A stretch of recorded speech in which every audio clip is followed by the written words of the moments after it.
In the last lecture, we covered some basic concepts and introduced the one-component system. In this lecture, we'll add one component and study the phase diagrams of two-component systems.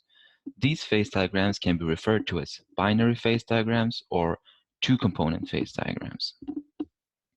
There are three learning outcomes connected to this part of the course. After going through the lecture and exercises coupled to the two-component system, you should understand the layout of the binary phase diagram and what information you can retrieve from this diagram. You should also understand the terms eutectic, isopleth, intermediate compound, peritectic reaction, congruent melting, incongruent melting, monotectic, solid solution, and liquid immiscibility. And finally, you should be able to conduct an isopledal study on binary phase diagrams. In these learning outcomes, there are probably a few expressions that you've not encountered before. Don't worry, we'll cover them in this lecture and you'll get a grip of what they represent. As you remember from the previous lecture, the one-component system was represented in the two-dimensional field. The chemical composition was always constant as only one component was present. Instead, the x and y axis represented the temperature and pressure respectively. Imagine now if we add a second component. We would require a three-dimensional space in order to describe the system. This is illustrated in the figure where we have the hypothetical components A and B given on this composition axis. Furthermore, you can see that the temperature is represented by this vertical axis, and the final axis right here represents the pressure. Although it would be possible to conduct and utilize such a diagram that's represented here, the reality is that many metallurgical operations are occurring at constant pressure. This means that the binary system can be represented as a plane in the three-dimensional figure. One such plane is actually marked in the figure, and you can see the intersection of the different phases on this plane. What happens to the phase rule if we fix the pressure? Phase rule said that the degrees of freedom equaled the number of components minus the number of phases plus 2. The fixed number of 2 represented the variables of temperature and pressure. If one of these variables are fixed, for example, if we fix the pressure, we get F equals C minus P plus 1. And this is referred to as the condensed phase rule. From now on, we'll only consider the binary phase diagrams at a fixed pressure, such as the plane in the figure. These systems can be referred to as condensed binary systems, but we'll simply call it binary system. This figure illustrates a phase diagram of a condensed hypothetical binary system. This type of diagram can be referred to as constitution temperature diagram, and the reason for it is quite obvious. You see on the x-axis, you have the composition or the constitution of the system, and on the y-axis, you have the temperature. As you can see, different phases has been attributed to different fields in the figure. In the lower field, you have A plus B, and here you have A plus liquid, and in the top you have liquid, and then in this field you have B plus liquid. The E marked here is not an additional phase. It represents the eutectic, and we will come back to this later. Based on this diagram, we'll define the melting point of component A, the melting point of component B, the liquidus line, and the solidus line. Let's start with the first one. The melting or freezing point of pure component A can be found at the composition where only A is present. This is found at 0% B, which is marked in the figure here. Analogously, the melting point of B is where we have no A, that is at 100% B, which is marked here. The third item to define is the liquidus line. Above the liquidus line, no crystal are present. That is, there's only liquid. As you can see, if we move to and below the liquidus line at any composition, we will have crystals of A, B, or A plus B. For example, if you move down here, you will have crystals of A. If you move down here, you will have B. And if you move far enough, you will have A plus B. Similarly to the liquidus line, under the solidus line, no liquid is present. There's only crystal. So This is the solidus line of this phase diagram. As you can see in this hypothetical phase diagram, there is no gas phase. This is normally the case for binary phase diagrams, as the studied closed systems at atmospheric pressures requires very high temperatures to form a vapor phase. So now we have covered the very basics of the diagram. Let's continue with this same hypothetical system to do some analysis with the condensed phase rule. As we saw earlier, the phase rule F equals C minus P plus 2 is transformed to the condensed phase rule at constant pressure. And this is F equals C minus P plus 1.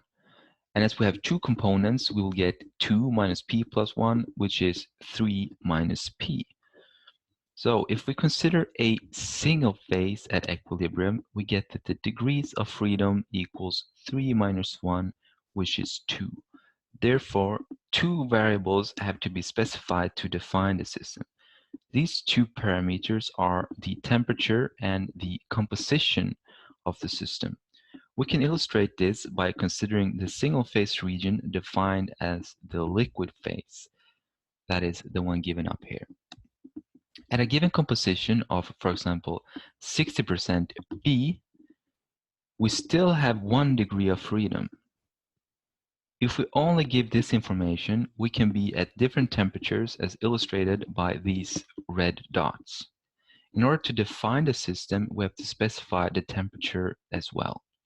In the two-phase region, the phase rule will become F equals 3 minus 2, which is 1. That is, we have only 1 degree of freedom.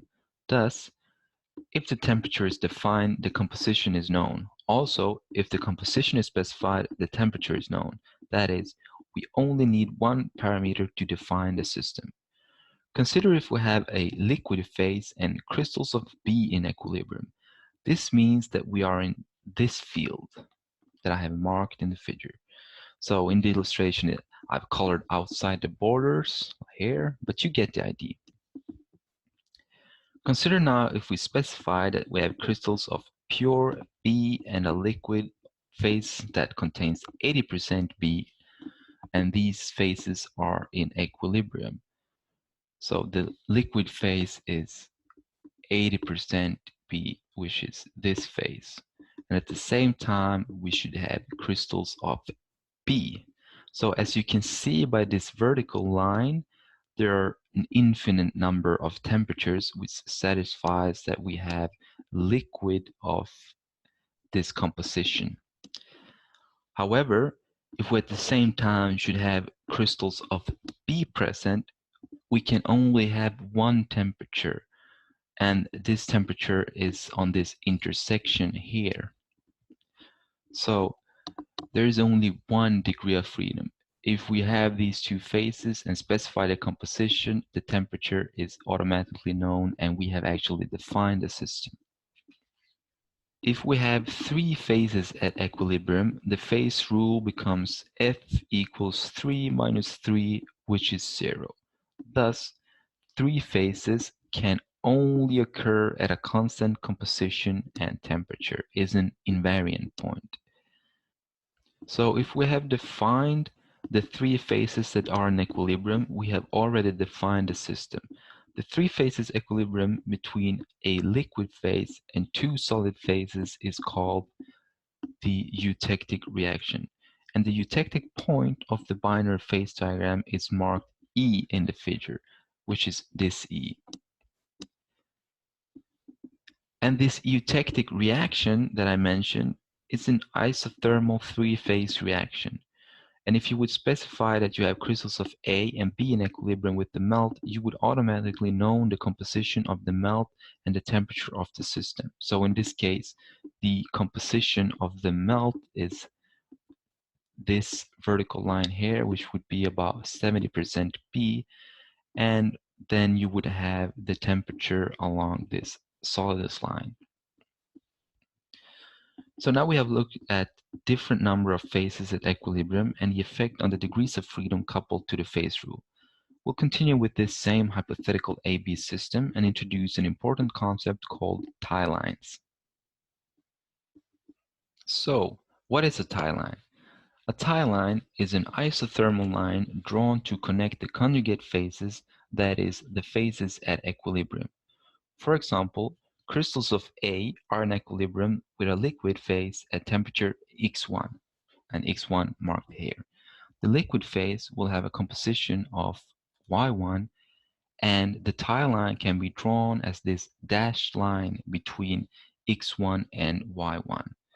Other tie lines are those, for example, X2Y2, X3Y3, X4Y4. So this is a tie line, but what are they useful for and how do we use them? Assume we have a liquid of composition Z as marked here in the figure. A frequent occurring phenomenon in metallurgical applications is that we have melts of a certain composition and then we cool them. So what happens if we have this hypothetical system with a melt of composition Z that cools down? The overall composition of the system will of course be constant at the composition representing Z. The initial cooling is simple as the melt has a constant composition, so it will go down as marked by this arrow. But what happens when the temperature hits the liquidus curve and the two-phase region of component A plus liquid? As soon as the initial cooling reaches the liquidus curve, the liquid will change composition as component A starts to crystallize. Consider that we continually remove component A from the melt. The melt will therefore be more and more rich in B, so you will have the melt composition going in this direction. Upon cooling, the liquid will be composed as given by the liquidus curve, marked here. And the composition will eventually reach this eutectic point down here. The way that tie lines are related to this is that they can be used to determine the phase distribution of the liquid phase of composition at this liquidus curve and the crystals of pure A. To illustrate this, we'll consider the two-phase region at the temperature fixed at X2. The liquid composition is found at Y2, which is here, and we determine this to 53% B and therefore 47% A. The crystals that are in equilibrium at this temperature with the melt are, of course, 100% A. Now that we know the composition of the phases, how do we know the distribution between the crystals and the liquid? If we add the vertical line representing the composition of the original melt Z to the figure, which is this one, we can graphically determine how much crystals and how much melt we have in equilibrium. What we do is that we bring forth our ruler and we measure the distance marked in the figure. So we measure this distance here and this distance here. And I've done this on my computer screen and I found that this left one was 41 millimeter and the right one was 32 millimeters.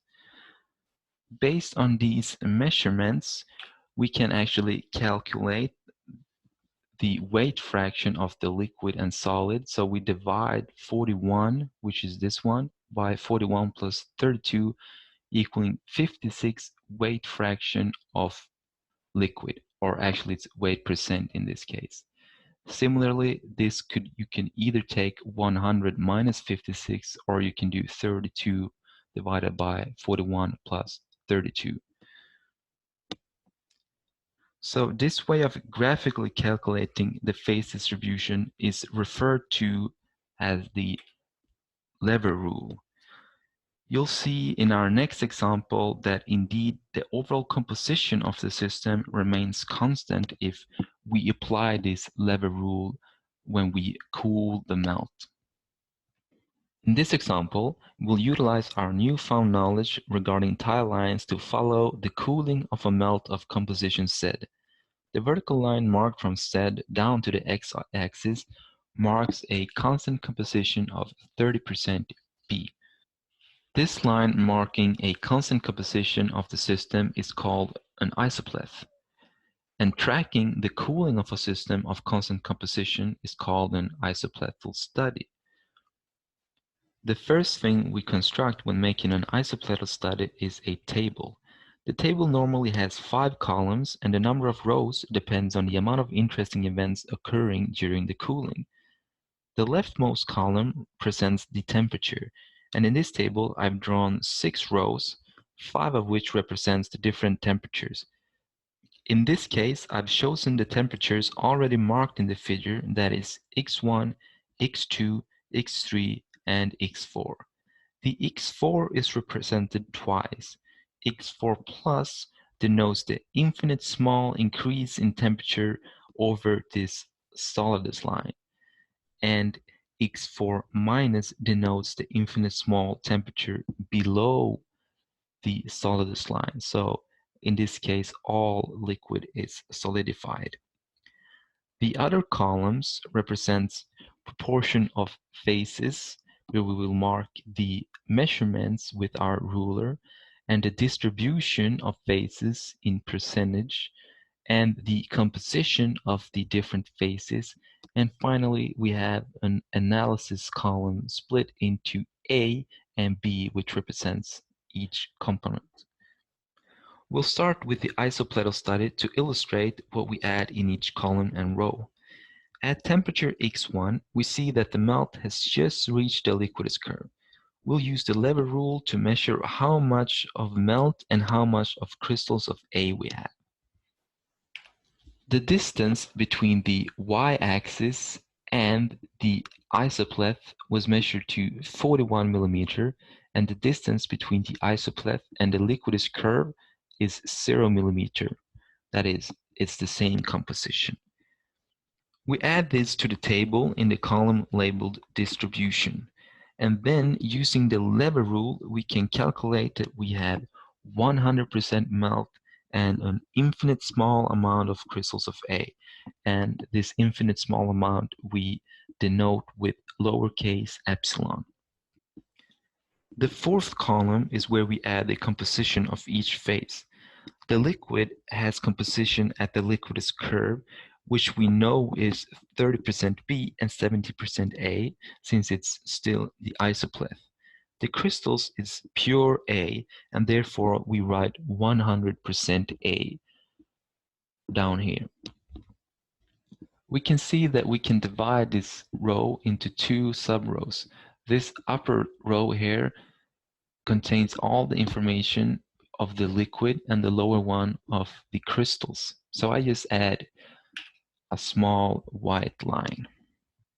The last column labeled analysis is where we control if the composition of the system is constant. In this case, it's quite simple. We multiply the distribution of phases with the composition of each phase. So we have 100% melt of composition 30B and 70A, which gives us 70A and 30B. Similarly, we have this infinite small, which we count as 0 times 100, so it's 0 and 0. And the isoplet was 70 and 30, and we can see that we are still at the correct composition. Therefore, we can move on to the second temperature. And this second temperature denoted x2, it has the same distance between the isoplet and the y-axis. Furthermore, if we measure the distance between the isoplet and the liquidus curve, we can find that we have 32 millimeters. Although we have already used the lever rule on this isothermal section in the last slide where we introduced tie lines and the lever rule, we will still do this in this example just to illustrate how we add it to the table.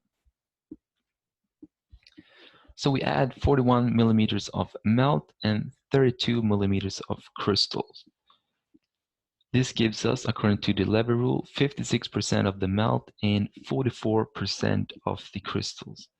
The composition of the melt can be found by Y2, and we'll go down here. We have 53% of B and 47% of A, which will then be this distance. We also know that we still have 100% of A in the crystal phase. For the analysis, we can start with the crystals. So 44% crystals of 100% A contributes with 44 of A. And then we have 56% of the melt, which we multiply by 0.53 in this case, and 0.47 in this case. So 56 multiplied by 0.53 is 26, and analogously 30 here. And if we sum this, we see that we have 70 of A and 30 of B. And by this, we see that we are still on the isopleth, and we can actually continue with the next temperature. Now, in this example, though, I have used numerals. That is, I have not used any decimal points, but I would actually recommend that you use 1 decimal point, as it's often easier to see if these composition add up. So x3 is done in the exact same way as x2, and I won't go through this in detail. So we measure the distance between the isopleth here and the liquidus curve, and we add it to the table. So 41 and 47 added to the table. We calculate the distribution of the phases based on this, and then we read the composition of the phases. The liquidus phase has 63% B, and then you will have 27. No, this is not correct. It should be 37 here of A, and if you multiply this, you will get the analysis showing 70% of A and 30% of B. As for the loss temperature, just above X4, we'll go through this more carefully. We start in the same manner as before and measure the distance between the isopleth and the liquidus curve. So we get 57 millimeters here. So we add this to the table together with the distance between the isopleth and the y-axis, which is 41 millimeter. And based on this, we use the lever rule to find that we have 42% of the melt and 58% of the crystals. In this case, the liquid has this eutectic composition of 71% B. We add this to the table, 71% B gives 29% A, and we still have 100% of A in the crystals. In the analysis, we multiply as before 42% with 0.71 for B, which adds up to 30, and 42% multiplied with 0.29 of A, which adds up to 12, and then 58 times 1 is 58. And then we sum this for the A, we get 70, and we sum it for the B, and we get 30. So we see that we are still on the isopleth. You see just above X4, that is at X4 plus, we still have a considerable amount of melt. But if we cool it just below the temperature X4, we will have all of this melt solidified. When we go to this temperature, we will still use the same measurements, but in this case, this 57 millimeter will still be the crystals, but the 41 millimeter will be eutectic crystals. Since we have the same measurements, we will also have the same distribution of the phases, but in this case, we will have the eutectic crystals, of course.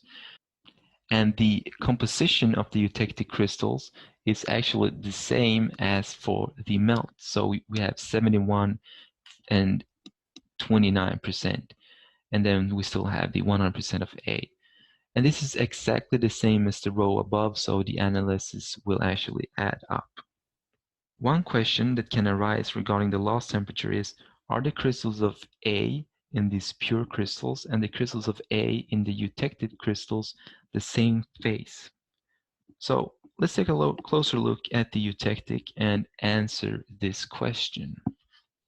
We've already said that the eutectic is an isothermal three-phase reaction where a melt of composition E crystallizes into two crystals. In this case, it is crystals of A and crystals of B. The eutectic point, marked E, is characterized by the intersection of two liquidus lines, these two, with the solidus line. The question asked in the previous slide was, if eutectic crystals of A and normal crystals of A were different phases. Already according to the definition of a phase, this is not true. That is, eutectic A and normal A are one and the same phase. Then why do we distinguish between the eutectic and normal crystals in the isopletal study? Well, the microstructure between the two can differ considerably. Let's consider the crystallization and microstructure in our hypothetical binary system depicted here in the figure. So I changed this figure to one that I found in the book, and it's similar to the one that we used in our previous example. And also this cooling path label here is similar to the isopleth label said in our previous example. Assume you have your melt here and you cool it down. Reaching the liquidus curve, you will have the seed formation of crystals of A, and further cooling, you will have crystal growth to point number 2, to point number 3, and to point number 4. And the crystal growth is actually the thermodynamically favorable option, rather to forming new crystals. So far so good, and reaching the eutectic temperature or the solidus line here, the final melt of composition E, which is here, will actually solidify, forming eutectic crystals. And now you can see why we distinguish between these primary crystals of A and the eutectic crystals, because the microstructure will be quite different. You can see here that you have the crystals of A here, here, and here, and you have a matrix of eutectic crystals which forms a band type structure. Other scenarios is that you can have 100% A and you will cool it, forming crystals which will have a microstructure as this figure. You can also have 100% B, forming a similar microstructure as 100% A, and you can actually have a melt of this composition, which is the eutectic composition, which will solidify into a 100% eutectic with this lamella or band type structure. Okay, so far in this lecture, we have introduced the binary phase diagram and related different regions to the phase rule. We have also familiarized ourselves with the lever rule, eutectic reaction, and isoplatal studies. We'll continue with some new concepts, and we'll start with intermediate compounds. An intermediate compound is a compound comprised of two or more components. One such compound, in this case AB2, is found in the figure right here. Intermediate compounds can be categorized into two different categories. These are congruently and incongruently melting compounds. As you may suspect from the names, the difference in characteristics lays in the way the compounds melt. We'll start with the congruently melting compounds. These are compounds that melt into a liquid of the same composition. For example, AB2 in the figure. If you have it here, this intermediate compound, and you melt it, it will form a liquid of the same composition as the intermediate compound. A result of congruently melting intermediates is that the phase diagram is divided into two simple eutectic systems. If you look into the figure, you can consider the system A, AB2, as a simple eutectic, or you can consider the system AB2B as a simple eutectic. You could even draw a separate binary phase diagram for the AB2B system if you were interested in that specific system. Second category of these intermediate compounds was the incongruently melting compounds. If the congruently melting compounds melt into a liquid of the same composition, the incongruent melting compounds melts into a liquid of another composition. If the composition changes, something else has to form as well. In addition to melting into a new liquid, the incongruently melting compounds also forms a new crystalline phase. So, To recapitulate, these compounds change into a different liquid and a new crystalline phase. We can take an example of such a compound from the V2O5-Cr2O5 system depicted in this figure. In the figure, you can see that we have an intermediate compound here, Cr2O3 times V2O5. Consider now if you would have this intermediate compound and heat it. When you reach 810 degrees Celsius, as marked here in the figure, you would form a liquid and Cr2O3 crystals. Thus, we have a reaction where Cr2O3 times V2O5 forms this Cr2O3 plus a new melt. This reaction is referred to as a peritectic reaction, and P, marked in the figure right here, is called the peritectic point. Just like the eutectic reaction, this peritectic reaction is an isothermal three-phase reaction.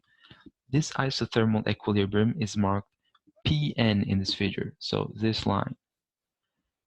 And the three phases that are in equilibrium are the ones we wrote here in the reaction, Cr2O3 times V2O5, Cr2O3, and the melt. Now we ask ourselves, how does the peritectic behave when we do our isoplatal study? Let's compare two isoplates labeled X here and Y in the figure. Let's start with the isoplatal study of the melt with composition X. For this example, we'll not include the full table. Instead, we'll account for the different points of interest and how to use the Leber rule in these cases. On cooling, the melt reaches the liquidus line where crystals of Cr2O3 starts to precipitate, that is, this position. Going from this position down to just above 810 degrees Celsius, we use the Leber rule as we have learned in our previous example. When we have reached this position just above 810 degrees Celsius, the liquid is of composition P, that is, peritectic composition, and Cr2O3 has precipitated. But we still mainly have the melt, which you can deduct from the Leber rule. Further cooling takes the system to a temperature infinitely smaller than 810 degrees Celsius, that is, just below P. And in this case, you will have the peritectic reaction with Cr2O3 plus the melt forming Cr2O3 and V2O5. As you can see from this reaction, Cr2O3 is no longer present, but from the diagram, we can also see that the melt will have the same composition at P. So, what has happened? Well, we have to consider different distances in our Leber rule to get the correct distribution between the phases. The temperature just above 810 degrees Celsius will use the distance marked in blue, labeled Px, and the distance marked in red, labeled Xn. Just below P, we have to use the distance between Px, that is still marked in blue, but now we will use Xz, marked here in red. The Z marks the composition of the intermediate compound. And remember, when you do this, you should always calculate the analysis column to control if your calculations are correct. So after this point, just below 810 degrees Celsius, the isoplatal study is performed just as before towards the eutectic. If we have a melt of composition Y, that is this one, the isoplatal study will give a bit different results. When we reach the liquidus curve, crystals of Cr2O3 will start to precipitate just as before, going to the position just above P, that is just above 810 degrees Celsius. The situation is still as the last example. However, the distribution between the melt and the crystals differs according to the differences in the Leber rule.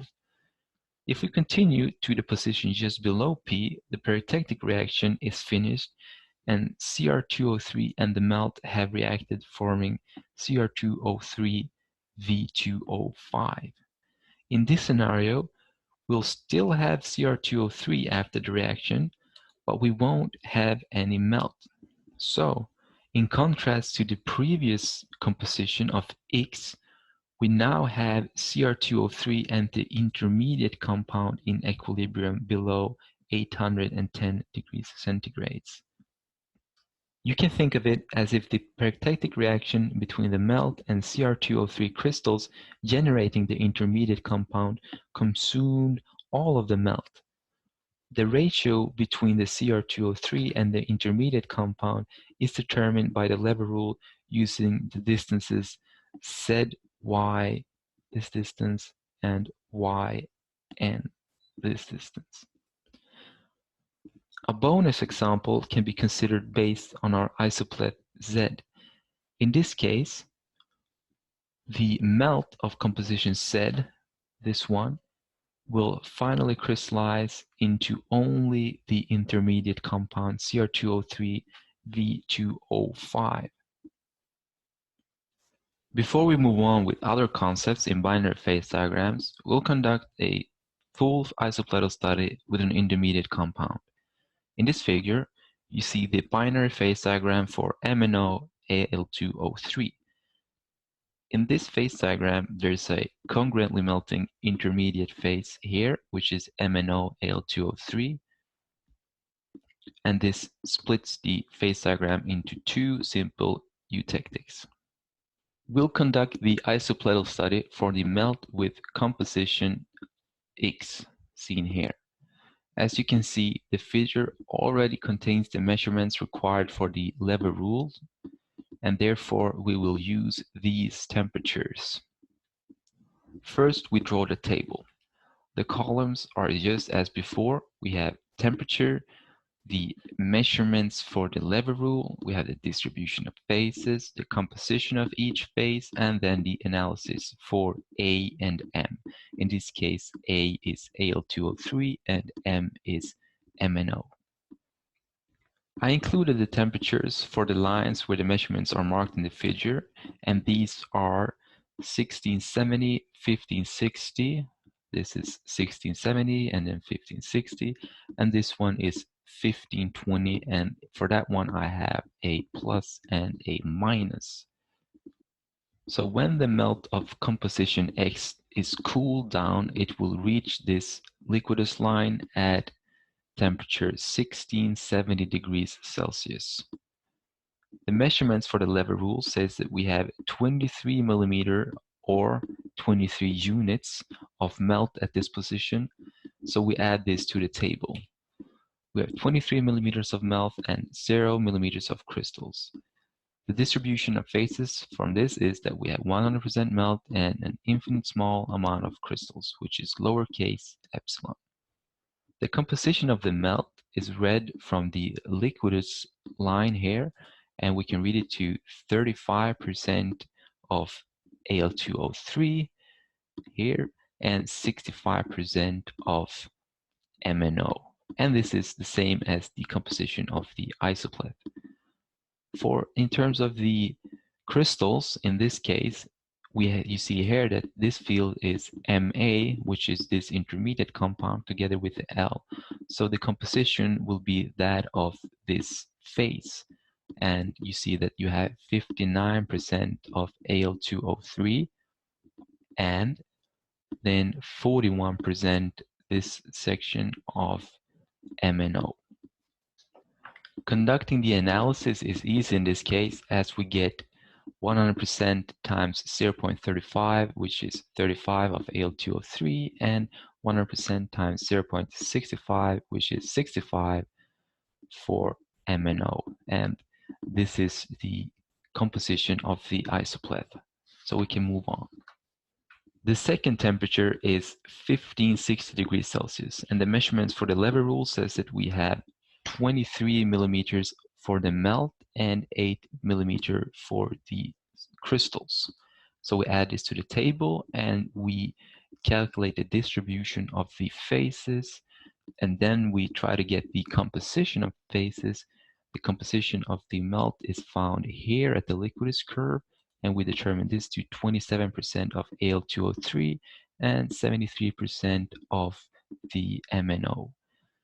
The composition of the crystals is the same. It is still this MnO-Al2O3 intermediate, which is 59% of Al2O3 and 41% of MnO. Conducting the analysis, we multiply 74 by 0.27 and we get 20 of Al2O3. We multiply 74 by 0.73 and we get 54. We multiply 26 by 0.59, we get 15, and we multiply 26 by 0.41 and we get 11. And adding this, 20 plus 15 is 35 and 54 plus 11 is 65. So we are still on the isoplex and we can move on to the next temperature. And the next temperature of interest is the one just above the solidus line, that is 15-20 degrees Celsius plus. The measurements in the figure says that we have 23 millimeters of melt here and 10 millimeters of the intermediate compound. So we add this to the table. If we then calculate the distribution between these phases, we get that we have 70% of the melt and 30% of the crystals. The composition of the melt is red of the liquidus line, but in this case it is the eutectic composition. We get that it contains 25% Al2O3 and 75% MnO. The composition of the intermediate is as before. And the analysis is done just in the same way as before. And I will not go through it like this, but I can say that in this case I added 1 decimal point because if I didn't, the numbers did not add up. And really, I would suggest that you are consequent throughout the whole table and add a decimal point to all of your calculations. The last temperature is where all the melt has solidified, that is just below 1520. We still have this 23 millimeters and 10 millimeters, but in this case it's 23 millimeters of eutectic crystals and 10 millimeters of these intermediate crystals. And therefore the phase distribution will be the same, but you will have 70% of eutectic crystals instead of melt. And now we will have something new. How do you calculate the distribution of the eutectic crystals? Well, you measure these two distances. You will have 41%. Now I have calculated via the lever rule directly, but you measure this with your ruler and you measure this with your ruler and then you calculate the distribution. So in this case, 41% of the MnO Al2O3 intermediate and 59% of the MnO. So we add this MnO 59%, Ma, which is MnO Al2O3, 41%. And the other crystals is intermediate as usual. And what you then do is you multiply this by this to get the analysis. Keep in mind now when you multiply this, you have in this case only MnO, so you get 41.3, but this one you have 70% of Ma, and the Ma in terms consists of 59% of A and 41% of M, so you will have more calculations in this case. The lower one will be just as before in this row, and if you sum them up, you will see that you have 34.6 and 65.4. Now, this was a bit off, but in this case, I attributed it to my measurements with the ruler in these measurements. As you could see from this example, calculate an isopletal study when you have a phase diagram with a congruently melting intermediate compound is very similar to the simple eutectic as we did in the previous example. This relates to that you can see the system as two simple eutectics split by this intermediate compound. Now that we have worked with these just a bit, you will also realize a powerful and very simple application of these diagrams.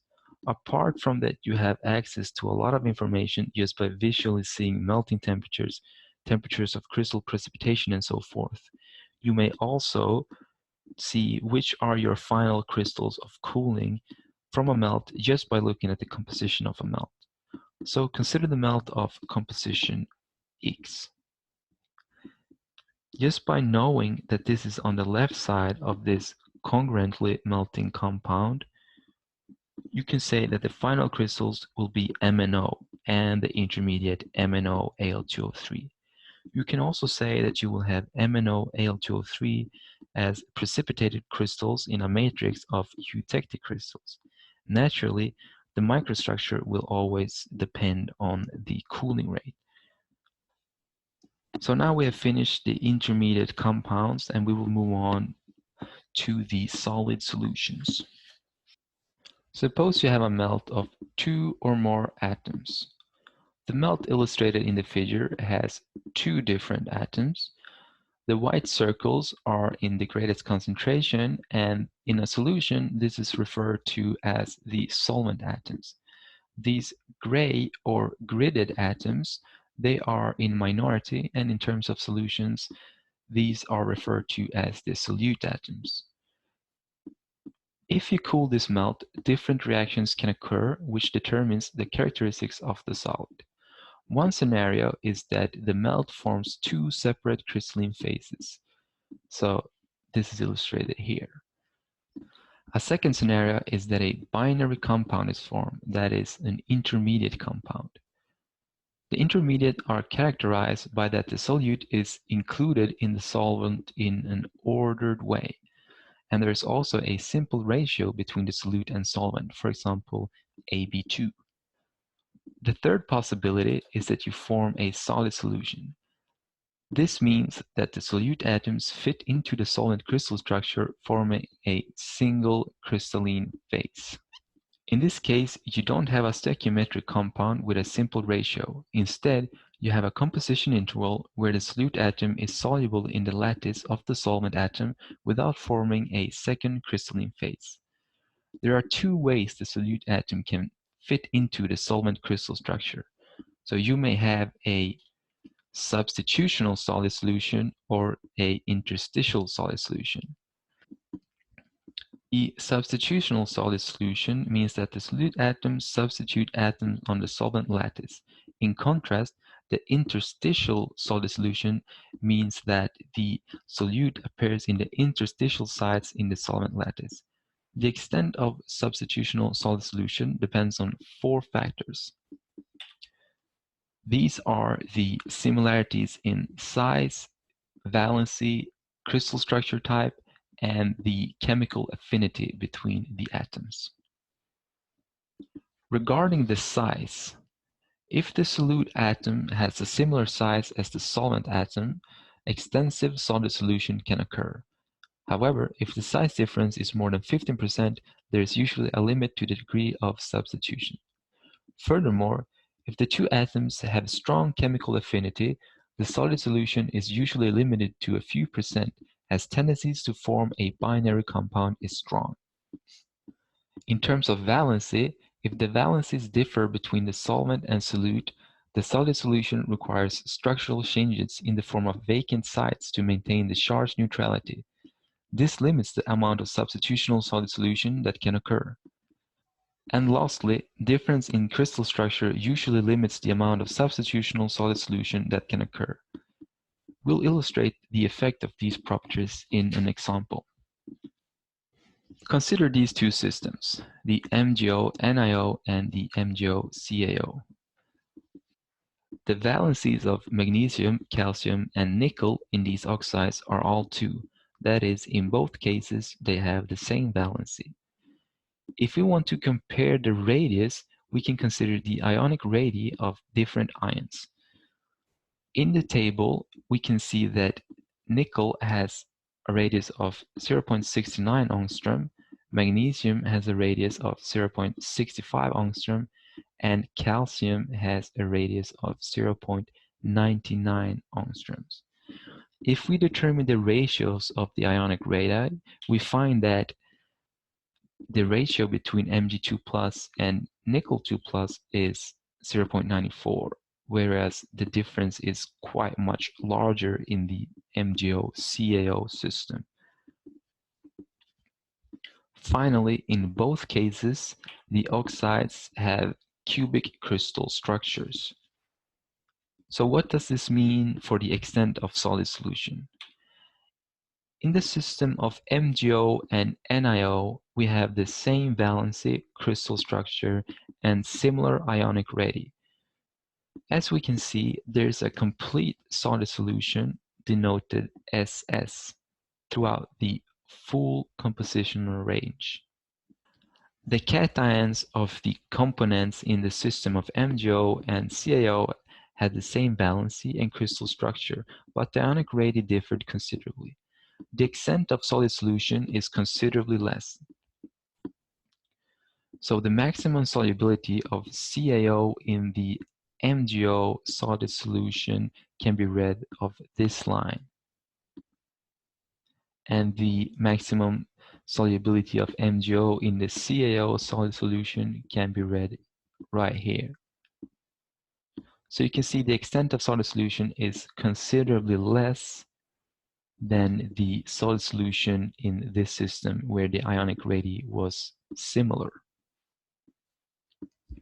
So these phase diagrams look a bit different than what we have seen earlier in this lecture.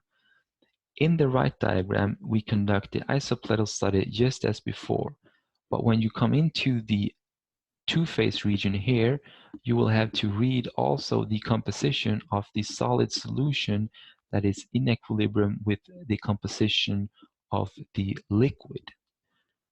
This one looks completely different as to what we have seen before, and therefore we will conduct an isopletal study in this diagram to see how it's done. Consider that we have a melt of composition X with 40% MgO marked here. So the MgO in this case is abbreviated M and the NiO is abbreviated N. So the melt has 40% MgO, 60% nickel oxide. So for this isopleth, we are fortunate enough again that the distances for the lever rule are actually already measured. So we will use these temperatures in our isopletal study. The table for this isopletal study is constructed as usual. So you have the columns with the temperature, the proportion of phases, the distribution of phases, the composition of the phases, and the analysis. To this table, we will add now the temperatures, which is 2430, this one, 2350, this one, and 2250, which is this one. And in this case, we don't have to use any 2250 plus, 2250 minus, and you'll see why.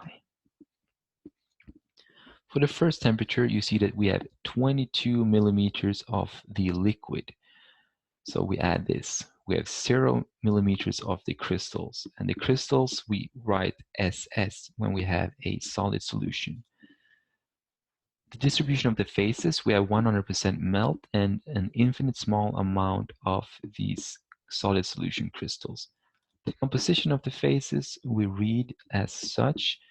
The composition of the liquid is on the liquidus curve, which is the same as the isopleth in this case, 40% MgO and 60% NiO. We also have to read the composition of the solid solution, and this is read on the solidus line, and in this case it's 63% MgO and 37% NiO. Calculating the analysis in this case is simple. You multiply 100 with 0.4 and 100 with 0.6, landing at 40 and 60. You have the infinite small amount of crystals, which will get 0, 0, and we are on the isopleth. So we can move on to the next row. For the next row, the next temperature, you have 13 millimeters of melt, 10 millimeters of crystal solid solution. The distribution of this is 56.5% of the melt, 43.5% of the crystals. The composition of these you read of the liquidus line for the melt, which in this case is 30% MgO and therefore 70% NiO. The composition of the solid solution you read from the solidus line, which in this case will be 53% of MgO and 47% of NiO. And then you make the analysis as usual, you multiply them, and then you sum it up, and in this case we see that we have the same composition as the isopleth, so we can move on to the final temperature. As for the final temperature, which is 2250, we can read it that we have 0 millimeters of the melt and 20 millimeters of the crystals of solid solution. That translates to an infinite small amount of the melt and 100% of the solid solution. In terms of the composition of these phases, the composition of the liquid is read of the liquidus curve from this isothermal line, which is 20% MgO and therefore 80% NiO, and the composition of the solid solution is on the intersection of the isothermal line with the solidus line, which in this case is the same as the isopleth X, which is 40% MgO and 60% NiO. In this case, it's simple. 0 times this will be 0, and 100 times this will be 40 and 60. And the analysis is still on the isopleth. So this is how you conduct an isoplethal study on systems with solid solution. This was also the last isoplethal study of this lecture. And we'll move on to the final concept, which is the formation of two liquids. Formation of two liquids is referred to as liquid immiscibility or miscibility gap or consolute. It's simply the formation of two liquids at equilibrium. So you may consider this phenomenon as the non-mixing of oil and water. In the phase diagram, they appear as these bubble-looking areas. What happens when we cool a melt of composition X as marked here in the figure? So, reaching the bubble, you will have formation of two liquids from one liquid. The composition of liquid 1 is read on the left side here, and the composition of liquid 2 is read on the right side here. And the distribution between these liquids is calculated by the lever rule, for example, by measuring this distance and this distance. Reaching the temperature of the isotherm MRT that I have marked red in the figure, the reaction of L1 forming the second melt and crystals of component A occurs, which is this reaction. L1 goes to A and L2. This is called a monotectic reaction, and the point labeled M here in the figure is called a monotectic point. So we have now officially touched on all subjects that we aimed for in this lecture. There were quite a few, but you can go back and repeat them at any time you want. We'll summarize what we've covered using a complex binary phase diagram. The CaO-SiO2 binary system contains a lot of the concepts that we have learned. So the system includes the following. The diagram contains several intermediates. For example, you have this CaO-SiO2, you have 3CaO, 2SiO2, you have this one right here, which is 3CaO-SiO2. Some of these intermediates are congruently melting, for example, this one and this one, and others are incongruently melting, for example, this one and this one. We also have a place of liquid immiscibility in this diagram. We have some eutectic points, which is here, for example. We have some peritectic points here and here. We have a monotectic point here. We also have some decomposition reactions, which is something we didn't go through, but the decomposition reactions are, for example, when you have an intermediate that is only stable in a small region. The only thing this diagram is missing is the solid solution. We'll let this diagram conclude this lecture and we'll end by going back to the learning outcomes. In the beginning, we introduced these learning outcomes. After the lecture and working with the exercises, you should understand the layout of binary phase diagrams and what information you can retrieve from this diagram. You should understand the terms eutectic, isoplet, intermediate compound, peritectic reaction, congruent melting, incongruent melting, monotectic, solid solution, and liquid immiscibility. You should also be able to conduct an isopletal study on binary phase diagrams. So I recommend you do all the exercises given in the course literature. The more you practice, the better you'll understand and the easier it will be to grasp the 3-component diagrams later in this course. With this, we conclude the lecture. Remember that you can come by my office at any time if you have any questions. Thank you for listening.